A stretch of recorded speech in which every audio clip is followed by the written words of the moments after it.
And I was like, oh wow, you got a really big TV. She was like, I didn't know it was that big. I was like, sorry. It's like, sorry you got a big TV. I don't know.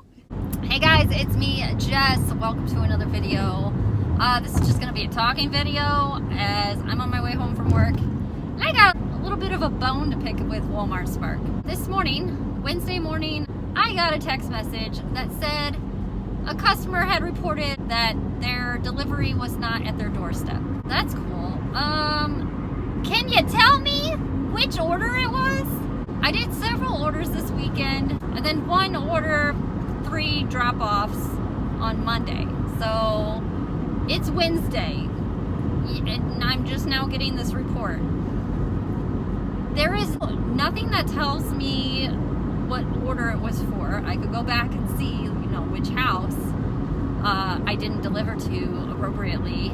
And then can they be more specific? Did I just set it on a table and not their doorstep? Did I set it on the wrong side of the door? Can they give me more specifics? And yeah, it still bothers me that I don't know which house it was. Secondly, it bothers me because Google sucks. Google Maps takes me to addresses that are close, but not the exact addresses. I need the exact addresses. Anyways, I was gonna tell you about my 3 drop-offs on Monday. This order was paying 28 something. It shows you right here what it paid. And I was like, yo, I'm just gonna do this because got nothing else to do. I wanna make 30 bucks. And I don't wanna sit at home and just wait and just sit some more.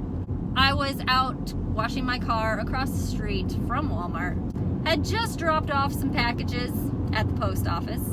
So I was out anyways. Yeah, and then I got this offer right as soon as I left the post office. And so I was like, yeah, I'm just gonna go through the car wash and then I'll go pick it up. Cool. And they came out within 2 or 3 minutes.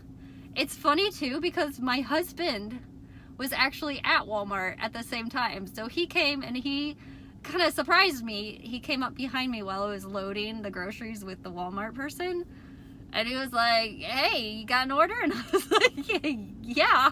It's like, geez, I really wasn't expecting that. And I told him, I was like, you want to come with me? It'll be fun. And he's like, nah, I got some stuff to do. Someday he'll come with me. So picked up the groceries, saw that it was going 12 miles, which I was like, oh, okay, that's not too bad for $28. Dumb me, forgot to look at where the last drop-off was. It's way up north. I'm south of Walmart, so north, south, kind of not the best scenario there. That's my fault though. I went to the first house. The area is not that bad, but then you drove down through the subdivision and you get to the very end and there's a little cul-de-sac. It gets a little rougher. And I was like, wait, I'm in this area. It's not supposed to be bad. It wasn't rough. It's just I'm a little girl and I just get intimidated sometimes by other people. Let me set the scene for you. I pulled into this driveway. I knew it was in my trunk. So I was gonna back in.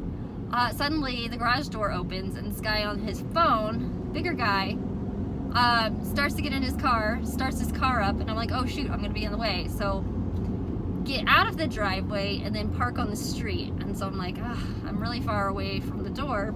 It's cool though, I'm just gonna do my job. I'm waiting, I'm hoping while I'm hitting all the buttons that I'm here and I'm gonna leave on the front porch that he'd just back out of the driveway and drive away. Nope, he just sat there by his car, not in his car, and proceeded to talk on his phone while staring at me, delivering his groceries. So I'm like, okay, well, this sucks. And to top it all off, it was 5 different trips back and forth. And I was like, dude, you see me here struggling with your 2 cases of water, yes, 2 40 packs of water, and then your Gatorades and Mountain Dews and so forth. It kind of sucked, but you know what? It's not his job. It's not his job. He's paying me. And just to sit in your driveway or in your garage and not move, or I don't know. It was just interesting. So dropped off that order. That was fine. Went to the second house, and this is where I think I might have gotten the wrong house. And it's totally my fault for not double checking, which I'm gonna highly stress right here.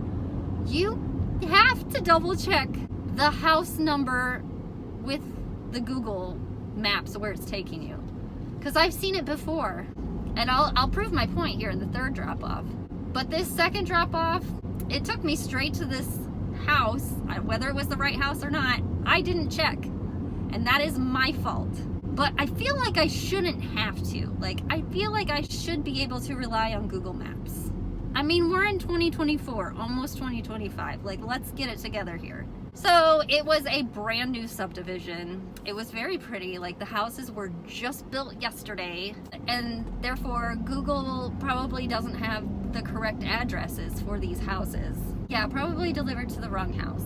I have to preface that I did not get any tips taken away, so they must not be that mad. They just must have wanted to tell Walmart, and then Walmart must have wanted to tell me. It is what it is. So dropped those groceries off. Wasn't too bad. And again, that person probably wasn't mad if it was them. But then I went to the next drop off, the third drop off, the last drop off.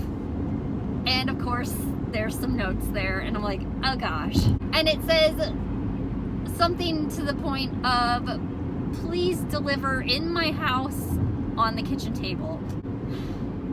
I've been here before. Like, how do people not know that that's like against Walmart's policy? Like, I'm not supposed to do that. So this is why I'm kind of pissed off, is I went above and beyond for this lady, and then Spark tells me that I didn't deliver to a doorstep or follow the messages. And it is against Walmart's policy for you to go into somebody's house. I do it out of the kindness of my heart. I could get killed. Well, sadly, I had to drive North St. Louis, which is out of where I really want to be. I texted my friends to let them know exactly where I was. I gave them the address in case I died. You never know, right? When I got to these apartments, it said, like, I'm gonna make up a number because I don't remember, and I wouldn't want to tell you anyway, although you're not gonna know the street name. It was said like 158. That's where Google was taking me. So there was like 4 apartments. They were more like duplexes that were all like one house. So it was like 150, 152, 154, 156. Next 4 were 160, 162. There was no 158. So I was like, what the heck, Google? And then so I had to go back to Spark. I had to switch over, and it said 154. And I was like, that's not even close to 158. Like, if it was 156, I could understand, but still not understand. This is not good. And I'm wondering how many other people this is doing it to. I parked outside when I figured out the right place. I gathered my items. I got it in one scoop. And I was like, okay, well, at least this will be good because I'll deliver to this table and I won't have to go back to my car and deliver to the table again and risk getting murdered twice. He opened up the door as soon as I got there, so I didn't even have to knock. Looked completely capable of walking around and maybe even carrying groceries. Opened the door and said, you're gonna leave on the table. And I was like, okay. Somebody tells me what to do, I'm gonna do it. So I walked over to this table and there were like 16 other bags on the table. I don't know if she had to like scoot some out of the way so I could put some down or not, but I was like, am I supposed to like put your groceries away for you too? I don't know what they expect. It's really dark in there too, so that was kind of creepy. She went to sit back down in her chair and look at her like huge big screen TV. Like, it was massive. And I even commented, I was like, oh wow, you got a really big TV. And she was like, I didn't know it was that big. I was like, sorry. I was like, sorry you got a big TV. I don't know. And I was like, oh, looks like I need your signature here. And she was like, and I was like, thank you so much. Have a great day. She didn't say anything. And so as soon as I closed the door, it goes, it's like she was right behind me, ready to lock the door. Like, maybe she thought I was going to steal her huge TV. Hopefully that's not where that message came from, that I didn't deliver to her doorstep, because I didn't. I followed her directions. But yeah, after all that, I made $28 and then had to drive 12 miles back to my house, which was probably not worth it. But it gave me something to do, and I made a little bit of money doing it. So again, word for word, I'm going to read it to you. Spark driver app. A customer reported that an order was not delivered to their doorstep. Service level standards require that an order be delivered according to customer instructions, notes, or brought to the doorstep. And then it tells me you may refer to the Spark driver terms of use in the account tab of your Spark driver app for details. It gave me no details. I don't even know where the account tab is. So if anybody's had this situation before and there is a way to figure out which order is actually the one that I didn't deliver appropriately, please let me know in the comments down below. And I believe, Walmart should give you a little bit more information. Whether it's a false report or not, I'm pretty sure it wasn't, because Google Maps sucks. I wish they had a way for you to state your case. I just feel better if I knew what I did wrong or where I did wrong. And this kind of detours me from wanting any more orders, but I don't know. We'll see what happens this weekend. Hopefully I get out there a little bit. If you don't see me for a while, you know why. Please feel free to subscribe, like, and share this video with all of your friends. Thank you so much for watching, and have a great day. Bye.